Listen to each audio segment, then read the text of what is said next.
आदाब नाजरीन, इस्तकबाल है आप सभी का मुल्क की बात में। मैं हूं आपके साथ ऐश्वर्या सेठी। खबरें शुरू करने से पहले एक नजर सुर्खियों पर। हमास से हारने के बाद इजराइल ने ईरान के भी आगे टेके घुटने। रूस के जरिए इजराइल ने भिजवाया पैगाम, ईरान से टकराव नहीं चाहते। SIR में मुसलमानों के कटे ज्यादा नाम, सुप्रीम कोर्ट ने दरख्वास्त गुजारों से मांगे सबूत। बीजेपी के कसीदे पढ़ने पर बरका मायावती पर तंज, कहा BSP की कथनी और करनी में फर्क। सैयारा अदाकारा ने बनाया इस्लामिक हमद का मजाक, सोशल मीडिया यूजर्स ने लिया अदाकारा को आड़े हाथों। PM मोदी की नेतन्याहू की तारीफ करने पर बवाल, ओवैसी ने नेतन्याहू को बताया जहन्नुम का कुत्ता।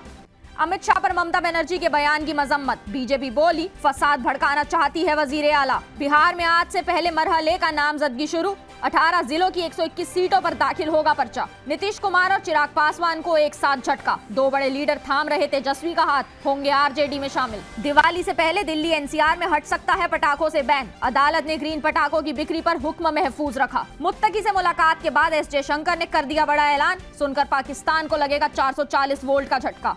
अफगानिस्तान के वजीर खारजा का ताजमहल देवबंद दौरा मुश्किल में, पाकिस्तानी हमले के बाद जल्द लौट सकते हैं काबुल।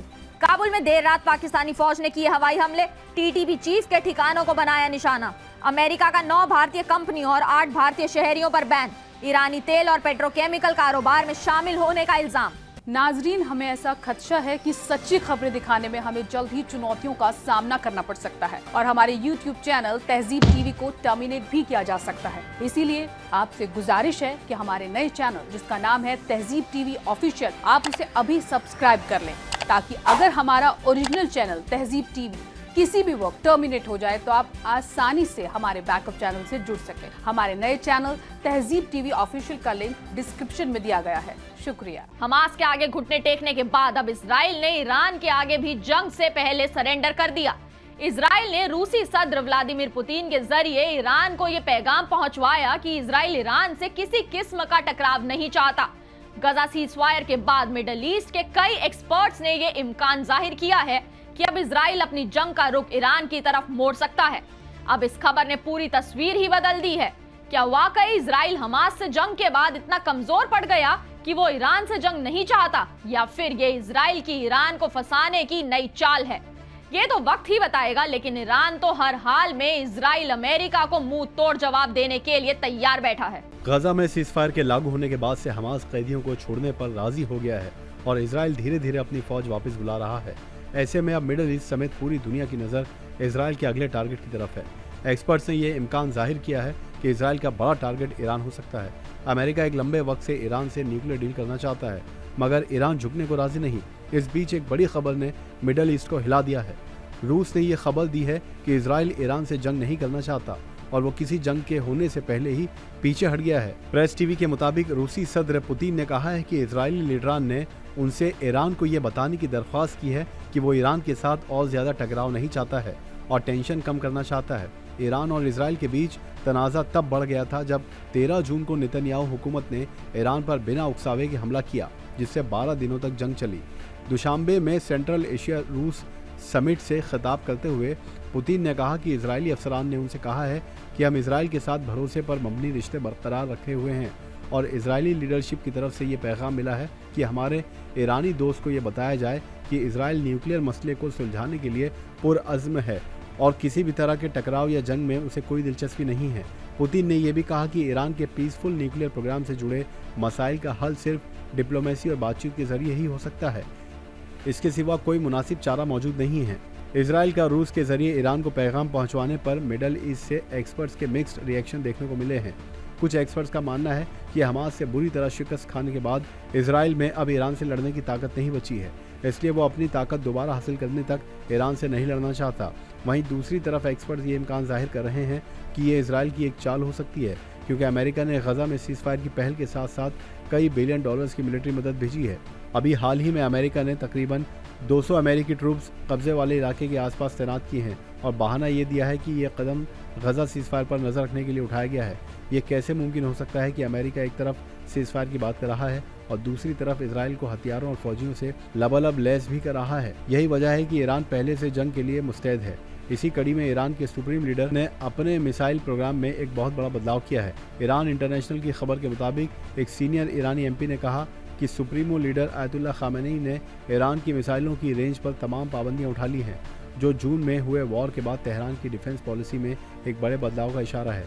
पार्लियामेंट की कौमी सलामती कमेटी के रुकन अहमद बख्शायश अल्दिस्तानी ने कहा कि इस्लामी जमहूरिया ईरान ने अपने मिसाइली प्रोग्राम को तरक्की दी है और वो इसे ज़रूरत के मुताबिक किसी भी हद तक तरक्की देता रहेगा। उन्होंने बताया कि खामनेई ने पहले मिसाइलों की मारक कुव्वत को 2200 किलोमीटर एक महदूद रखा था, मगर अब उन्होंने ऐसी हद को ख़त्म कर दिया है। अल्दिस्तानी ने जोर देकर कहा कि तेहरान अब मिसाइल की मारक कुव्वत पर कोई सीमा काबिल कबूल नहीं करेगा और उन्होंने इसे डिफेंस की सबसे अहम गारंटी बताया, यानी कि ईरान अब जहां तक चाहे वहां तक मिसाइल दाग सकता है।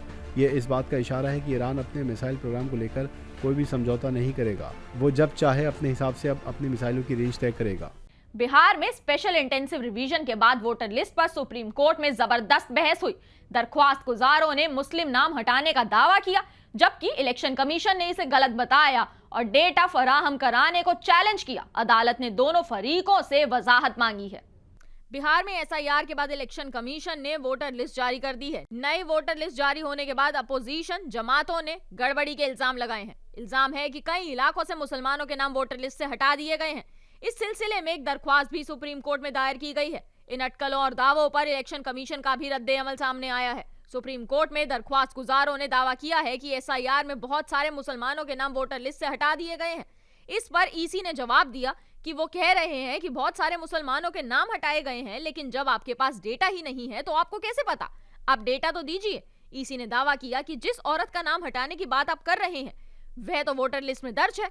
ईसी ने इल्जामों के बचाव में कहा कि एडीआर समेत दूसरे दरख्वास्त गुजारों की तरफ से हलफनामे में किए गए वोट काटे जाने के इल्जाम पूरी तरह गलत है और गलत कहानी गढ़ी जा रही है।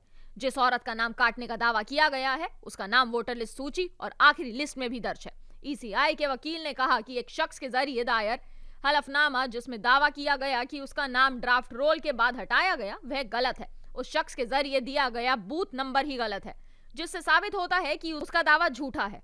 उन्होंने बताया कि ड्राफ्ट वोटर लिस्ट में बड़ी तादाद में लोगों के नाम थे और अचानक उनके नाम गायब हो गए, ये दावा भी झूठा है। सुप्रीम कोर्ट ने कहा पहले सही मालूमात दी जानी चाहिए, गलत मालूमात हमें भी कबूल नहीं है। लखनऊ में बीएसपी सुप्रीमो मायावती के बयान पर सपा के एमपी जियाउर रहमान बर्क ने सख्त रद्दे अमल देते हुए पलटवार किया। बर्क ने कहा कि मायावती के इल्जामात बेबुनियाद हैं और सपा हमेशा मुस्लिम, यादव और शेड्यूल कास्ट बिरादरी के साथ खड़ी रही है, जबकि बीजेपी सपा में दरार डालने की कोशिश कर रही है। लखनऊ में बहुजन समाज पार्टी की कौमी सदर मायावती ने काशीराम की पुण्यतिथि के मौके पर मुनक्किद एक प्रोग्राम में सपा पर सख्त निशाना साधा। उनके बयान पर सपा के एमपी जियाउर रहमान बर्क ने सख्त लहजे में रद्देअमल पेश किया और बीएसपी पर पलटवार किया। बीएसपी की कथनी और करनी में फर्क है। आज उत्तर प्रदेश में मुस्लिम, यादव और एससी के अफराद पर जुल्म हो रहे हैं, मगर मायावती बीजेपी के लिए कसीदे पढ़ रही हैं। यही वजह है कि बीएसपी आज सियासत के हाशिए पर आ चुकी है। संभल से सपा एमपी बर्क ने कहा कि सपा ने हमेशा तमाम तबकात को साथ लेकर चलने का अमल किया है और नाइंसाफी के खिलाफ डटकर खड़ी रही है। बर्क के मुताबिक मायावती के इल्जामात पूरी तरह बेबुनियाद हैं। आवाम जानती है कि मुश्किल वक्त में सपा ने ही उनका साथ दिया। मायावती ने अपने खिताब में यह भी इल्जाम लगाया था कि सपा हुकूमत के इक़्तिदार में आते ही काशीराम के नाम से बनाई गई स्कीमें और इदारों को बंद कर दिया गया। इस पर बर्क ने जवाब देते हुए कहा, बिना सबूत इस तरह के इल्जामात लगाना सरासर गलत है। सपा हुकूमत में मुस्लिम, यादव और पीडीए समाज को जितना फ़ायदा मिला उतना बीएसपी के दौरे हुकूमत में कभी नहीं मिला। सपा का ग्राफ लगातार बुलंदी की तरफ जा रहा है और आने वाले वक्त में पार्टी और भी ज़्यादा मजबूत होगी। सैयारा फिल्म की अदाकारा अनीत पड्डा को इन दिनों सख्त तनकीद का सामना करना पड़ रहा है। उनका एक वीडियो सोशल मीडिया पर तेजी से वायरल हो रहा है, जिसमें वो मुमकिन तौर पर एक इस्लामिक हमद पर डांस करती नजर आ रही हैं। सोशल मीडिया पर टीवी अदाकारा अनीत पड्डा का एक पुराना वीडियो तेजी से वायरल हो रहा है और इल्जाम लगाया जा रहा है कि इस वीडियो से कुछ लोगों के मजहबी जज्बात को ठेस पहुंची है। वायरल वीडियो में अनीत अपने एक दोस्त के साथ मशहूर नात लब पे आती है दुआ पर डांस करती दिखाई देती हैं और उसे कुछ अजीब अंदाज में पेश कर रही हैं। कई लोग इसे इस्लामी नात का मजाक उड़ाना बता रहे हैं, जबकि कुछ का कहना है कि ये नात नहीं बल्कि सिर्फ एक कविता है। वहीं कुछ लोग इसे मजाकिया वीडियो करार दे रहे हैं। वीडियो में अनीत पड्डा और उनकी एक सहेली को लब पे आती है दुआ पर डांस करते हुए देखा जा सकता है। सोशल मीडिया पर वीडियो सामने आने के बाद लोगों ने रद्दे अमल दिए हैं। कुछ यूजर्स का कहना है कि अनीत ने मुसलमानों के जज्बात को ठेस पहुंचाई है। एक यूजर ने लिखा, आप किसी भी मजहबी चीज का मजाक नहीं उड़ा सकती। वहीं दूसरे ने लिखा, ये सुर्खियां बटोरने का एक तरीका है, अगर कोई भजन पर ऐसे डांस करता तो वो भी गलत होता। AIMIM के सरबराह असदुद्दीन ओवैसी ने वजीर आजम नरेंद्र मोदी पर सख्त हमला किया है। ये मामला इजरायली वजीर आजम बेंजामिन नेतन्याहू की तारीफ से जुड़ा है। ओवैसी ने नेतन्याहू की मजम्मत करते हुए कहा कि पीएम मोदी ने आखिर उसकी तारीफ क्यों की? क्या आपकी और उसकी सोच, उसकी आइडियोलॉजी एक जैसी है? असल में ट्रंप की तजवीज़ पर इजराइल और हमास के साइन के बाद वज़ीर आज़म मोदी ने नेतन्याहू की तारीफ की थी, जिस पर IMIM चीफ असदुद्दीन ओवैसी बौखला उठे। उन्होंने एक जलसे से खिताब करते हुए कहा कि वज़ीर आज़म मोदी ने डोनाल्ड ट्रंप की तारीफ की और साथ ही नेतन्याहू की लीडरशिप की भी तारीफ की। ओवैसी ने कहा, जनाब वज़ीर आज़म, जिस नेतन्याहू की आप तारीफ कर रहे हैं वो दुनिया का सबसे बड़ा गुंडा है, जहन्नम का कुत्ता है, जिसने हज़ारों बेगुनाहों को कत्ल किया है। उन्होंने कहा 20,000 बच्चे और 20,000 औरतें मारी जा चुकी हैं, लोग बेघर हो गए हैं, लेकिन वज़ीर आज़म मोदी उसकी लीडरशिप की तारीफ़ कर रहे हैं। ओवैसी ने सवाल उठाया, वज़ीर आज़म मोदी, आप उसकी तारीफ़ क्यों कर रहे हैं? क्या आपकी और उसकी आइडियोलॉजी एक है? आप भारत के वज़ीर आज़म हैं और हमने इस बात की सख्त निंदा की है। आप भारत के वज़ीर आज़म हैं और हम इस बात की सख्त मजम्मत करते हैं कि आपने उस कातिल की तारीफ़ की। ये कौन सी लीडरशिप है? ओवैसी ने कहा। ओवैसी ने आगे कहा कि पीएम मोदी की तारीफ से ये बात साफ होती है कि कहीं ना कहीं ऊपर जाकर दोनों के तार मिलते हैं। आपको बता दें कि इजराइल और हमास के दरमियान सीज़फायर हो चुका है, लेकिन गजा में 65,000 से ज़्यादा लोग अपनी जान गंवा चुके हैं। शहादत पाने वालों में औरतों और बच्चों की बड़ी तादाद भी शामिल है। बीजेपी के लीडरों ने वोटर लिस्ट के SIR की मुखालफत करने और मरकजी वजीर दाखिला अमित शाह की तुलना मीर जाफर से करने को लेकर मगरिबी बंगाल की वजीर आला ममता बनर्जी की सख्त मुखालफत की है। ANI से बात करते हुए समीक भट्टाचार्य ने कहा, वजीर आला पश्चिम बंगाल में फसाद भड़काना चाहती हैं और हिंदुओं और मुसलमानों के बीच तनाजा कराना चाहते हैं। रियासत में अकलियती बरादरी को भी एहसास हो गया। उन्होंने गैर कानूनी तरीके से आए लोगों का भी मुद्दा उठाया और कहा, अगर देश छोड़कर भागे लोग आज वापस आ गए हैं तो ये कोई वेश्यालय या धर्मशाला नहीं है जहां कोई भी आ सकता है। उन्होंने कहा, वजीर आला को 2026 में पश्चिम बंगाल असेंबली इंतखाब में जीत की कोई उम्मीद नहीं है। ममता बनर्जी SIR के बाद बिहार में फर्जी वोटरों के नाम कटने से डरी हुई हैं। सबसे ज्यादा फर्जी वोटर्स यही हैं। उनके इस बार इंतखाब में जीतने की कोई उम्मीद नहीं है। वह अवाम को गुमराह करने के लिए NRC की बात कर रही हैं। भारतीय अवाम के नाम नहीं हटेंगे। फर्जी कार्ड बनाकर लोगों को वोट देने के लिए भेजा जाता है। ममता बनर्जी ने मुल्क भर में वोटर लिस्ट का SIR कराने के इलेक्शन कमीशन के फैसले की सख्त मुखालफत की है। उन्होंने बीजेपी को वार्निंग दी है कि वह आग से ना खेलें। वह वोटर्स के नाम हटाए जाने पर आवामी गम और गुस्से के लिए तैयार हैं। CM ममता ने कहा, बंगाल के लोग बीजेपी पर कभी भरोसा नहीं कर सकते। मैंने सुना है कि मरकजी वजीर दाखिला ने पार्टी की एक बैठक में कहा था कि हम कई नामों को हटाएंगे। वह कौन होते हैं उन्हें हटाने वाले? आज उनकी हुकूमत है लेकिन कल नहीं रहेगी। बिहार असेंबली चुनाव के पहले मरहले के लिए नामजदगी शुरू हो गई है, जहां 18 जिलों की 121 सीटों पर 6 नवंबर को वोट डाले जाएंगे। बिहार असेंबली चुनाव के पहले मरहले की नामजदगी का अमल अब मुकम्मल होने के करीब है। सिर्फ एक दिन बचा है और सभी सियासी पार्टियां उम्मीदवारों के नाम फाइनल करने में जुटी हैं। इस बार सूबे में 2 मरहलों में वोटिंग होगी, पहले 6 नवंबर को और दूसरा 11 नवंबर को। नतीजे का ऐलान 14 नवंबर को होगा। पहले मरहले में कुल 18 जिलों की 121 सीटों पर वोटिंग होनी है, जिससे ये मरहला सियासी लिहाज से बेहद अहम माना जा रहा है। पहले मरहले में गोपालगंज, सीवान, सारण, मुजफ्फरपुर, वैशाली, दरभंगा, समस्तीपुर, सहरसा, खगड़िया, बेगूसराय, मुंगेर, लखीसराय, शेखपुरा, नालंदा, पटना, भोजपुर और बक्सर जिलों में वोटिंग होगी। इन इलाकों में कई दिग्गज लीडरान की साख दांव पर है। पटना से लेकर बक्सर तक की सीटों पर एनडीए और इंडिया इत्तेहाद के बीच सीधा मुकाबला देखने को मिल सकता है। एडमिनिस्ट्रेशन ने पोलिंग स्टेशन केंद्रों की तैयारी तेज कर दी है, जबकि सिक्योरिटी फोर्सेस की तैनाती को लेकर प्लानिंग जारी है। बिहार चुनाव से पहले जेडीयू को झटका लगा है। साबिक एमपी संतोष कुशवाहा इस्तीफा देकर आरजेडी में शामिल होने वाले हैं। वे नीतीश कुमार की मिनिस्टर लेसी सिंह के खिलाफ चुनाव लड़ना चाहते हैं। बिहार विधानसभा चुनाव की तैयारियों के बीच नीतीश कुमार की जनता दल यूनाइटेड को झटके पर झटके लग रहे हैं। पहले साबिक मिनिस्टर लक्ष्मेश्वर राय ने पार्टी का साथ छोड़ा और अब साबिक एमपी संतोष कुशवाहा भी जेडीयू से इस्तीफा देने की तैयारी कर रहे हैं। जराये की माने तो आज संतोष कुशवाहा जेडीयू की सदस्यता से इस्तीफा देकर तेजस्वी यादव के आरजेडी में शामिल हो जाएंगे। जराये ये भी बता रहे हैं कि संतोष कुशवाहा ने तेजस्वी की पार्टी से चुनाव लड़ने के लिए अपनी सीट भी तय कर ली है। वह नीतीश कुमार की मिनिस्टर लेसी सिंह के खिलाफ असेंबली चुनाव लड़ना चाहते हैं। बिहार असेंबली चुनाव में आरजेडी कुशवाहा कार्ड खेल रही है। एलजेपी के अजय कुशवाहा भी दोपहर तक आरजेडी ज्वाइन कर सकते हैं। जराये की माने तो अजय कुशवाहा को वैशाली असेंबली सीट से टिकट दिया जा सकता है। सुप्रीम कोर्ट ने दिल्ली एनसीआर में ग्रीन पटाखों की बिक्री पर अपना हुक्म महफूज रख लिया है। कोर्ट ने इस बात के इशारे दिए हैं कि दिवाली के दौरान शर्तों के साथ ग्रीन पटाखे के इस्तेमाल की इजाजत दी जा सकती है। सुनवाई के दौरान दिल्ली हुकूमत की तरफ से सॉलिसिटर जनरल तुषार मेहता ने ग्रीन पटाखों के लिए इजाजत की सिफारिश करते हुए तजवीज भी दी। उन्होंने कहा कि national environmental engineering research institute और petroleum and explosive safety organisation की तरफ से तस्दीक शुदा ग्रीन पटाखों की बिक्री की इजाजत दी जाए। उन्होंने ये भी कहा कि लड़ी वाले पटाखों के बनाने, बिक्री और इस्तेमाल पर पाबंदी जारी रहे और पैसों और नीरी पटाखों के बनाने की जगह की जांच करें ताकि सिर्फ सही फॉर्मूले में ग्रीन पटाखों को बनाया जा सके। दिल्ली हुकूमत ने कहा कि पटाखों को लेकर एक जामे रुख अपनाने जाने की जरूरत है। दीपावली, गुरु पर्व, क्रिसमस पर ग्रीन पटाखों की इजाजत दी जाए। ये भी सुझाव दिया गया कि कोर्ट चाहे तो दीपावली पर ग्रीन पटाखे रात 8 से 10 बजे तक जलाने का हुक्म दे सकता है। दिल्ली में अफगानिस्तान के वजीर खारजा आमिर खान मुत्तकी के साथ बैठक के दौरान वजीर खारजा डॉक्टर एस जयशंकर ने कहा, मुझे आज काबुल में भारत के तकनीकी मिशन को भारतीय सिफारत खाने की सतह पर डेवलप करने का ऐलान करते हुए खुशी हो रही है। एस जयशंकर ने मुत्तकी के साथ बैठक के दौरान कहा कि हमारे दरमियान करीबी तावान कौमी तरक्की के साथ साथ इलाकाई स्टेबिलिटी और लचीलेपन में भी हिस्सेदारी देता है।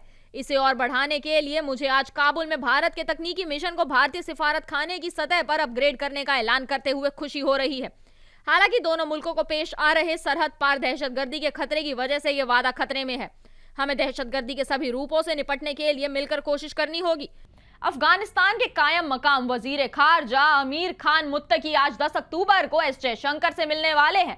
इस हफ्ते उनका देवबंद और ताजमहल देखने का प्रोग्राम है, लेकिन अब इस दौरे पर खतरा मंडरा रहा है। भारत के सरकारी दौरे पर पहुंचे तालिबान के वजीर खारजा आमिर खान मुत्तकी का ताजमहल और देवबंद का दौरा खटाई में पड़ सकता है। अफगानिस्तान के वजीर खारजा मुत्तकी 9 अक्टूबर को नई दिल्ली पहुंचे थे। ये पहली बार है जब नई दिल्ली ने अगस्त 2021 में काबुल की इक्तदार पर कब्जा करने वाले तालिबान हुकूमत के किसी लीडर की सरकारी तौर पर मेजबानी की है। अपने एक हफ्ते के दौरे के दूसरे दिन मुत्तकी भारत के वजीर खारजा एस जयशंकर से बाज़ाब्ता मुलाकात करेंगे। ऐसा मुमकिन है कि काबुल में टीटीपी सरगना को निशाना बनाकर किए गए हवाई हमलों के बाद मुत्तकी दौरे के तय वक्त से पहले ही अफगानिस्तान लौट सकते हैं। देवबंद के अलावा मुत्तकी का आगरा में ताजमहल देखने जाने का भी प्रोग्राम था।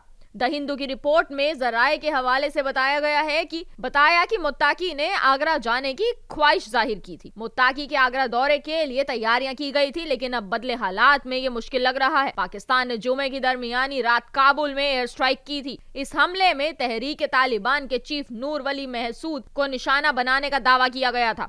अफगानिस्तान की दारुल हुकूमत काबुल में बीती रात 2 जोरदार धमाकों ने शहर में खौफ और अफरा तफरी मचा दी। रिपोर्टों के मुताबिक पाकिस्तानी जंगी जहाजों ने काबुल के अंदर तहरीक तालिबान पाकिस्तान के ठिकानों को निशाना बनाकर हवाई हमला किया। पाकिस्तानी मीडिया की रिपोर्टों के मुताबिक पाकिस्तान ने काबुल में टीटीपी चीफ नूर वली महसूद की कार और गेस्ट हाउस को निशाना बनाया। वहीं महसूद ने बयान जारी करते हुए कहा कि वो महफूज है और ये सारी खबरें पाकिस्तानी खुफिया एजेंसी का प्रोपेगेंडा हैं। सोशल मीडिया पर चल रही खबरों के मुताबिक काबुल की फिजा में ड्रोन उड़ते दिखाई दिए गए। अफगान हुकाम ने गैर मामूली हवाई हरकत की तस्दीक की। तालिबान के तर्जुमान ज़बीउल्लाह मुजाहिद ने एक्स पर लिखा, काबुल शहर में धमाके की आवाज़ सुनी गई है, लेकिन किसी को भी परेशान होने की जरूरत नहीं, सब कुछ कंट्रोल में है। अमेरिका ने ईरान पर इकोनॉमिक दबाव बढ़ाने की अपनी मुहिम के तहत एक बड़ा कदम उठाया है। ताज़ा कार्रवाई में अमेरिका ने 9 भारत बेस्ड कंपनियों और 8 भारतीय अफराद पर ईरानी तेल, पेट्रोलियम और पेट्रोकेमिकल्स के कारोबार में शामिल होने का इल्जाम लगाते हुए पाबंदियां आयद कर दी हैं। गुज़िश्ता रोज़ अमेरिकी हुकूमत ने ऐलान किया कि ईरानी पेट्रोलियम और पेट्रोकेमिकल मामलात में शामिल होने की वजह से लगभग 40 अफराद, इदारों और जहाज़ों पर बैन लगाया जा रहा है। इसके साथ ही अमेरिकी वज़ारत ख़ज़ाना के office of foreign assets control ने भी 60 अफराद, इदारों और जहाज़ों पर पाबंदियां लगाई हैं जो ईरान से तेल और एलपीजी की सप्लाई को दूसरे देशों तक पहुंचाने में मददगार थे। इटली की वजीर आजम जॉर्जिया मेलोनी, वजीर दिफा और वजीर खारजा समेत कई लोगों पर इंटरनेशनल क्रिमिनल कोर्ट में मुकदमा दर्ज कराया गया है। इन लोगों पर इल्जाम है कि इन्होंने इजराइल को हथियार देकर गजा में कत्लेआम करने में इजराइल की मदद की है। गजा में इजराइल फिलिस्तीनियों का कत्लेआम कर रहा है। इस कत्लेआम में हथियारों का खूब इस्तेमाल किया जा रहा है। इस कड़ी में इटली के वजीर आजम जॉर्जिया मेलोनी के खिलाफ आईसीसी में मुकदमा दर्ज किया गया है। वजीर आजम जॉर्जिया मेलोनी पर इल्जाम है कि उन्होंने इजराइल को खतरनाक हथियार मुहैया कराकर गजा में इजराइल को कत्लेआम करने में मदद की है। मीडिया रिपोर्ट्स के मुताबिक इटली की वजीर आजम जॉर्जिया मेलोनी ने भी इस मामले की तस्दीक की है कि उनके खिलाफ बैनुल अक़वामी आपराधिक अदालत में मुकदमा दर्ज कराया गया है। बीते 1 अक्टूबर को लगभग 50 वकीलों के कानूनी माहिरीन और खास अवामी हस्तियों ने वजीर आला जॉर्जिया मेलोनी के खिलाफ यह मुकदमा दर्ज कराया था। नाजरीन, मुल्क की बात में आज के लिए बस इतना ही। मुझे दीजिए इजाजत। आदाब।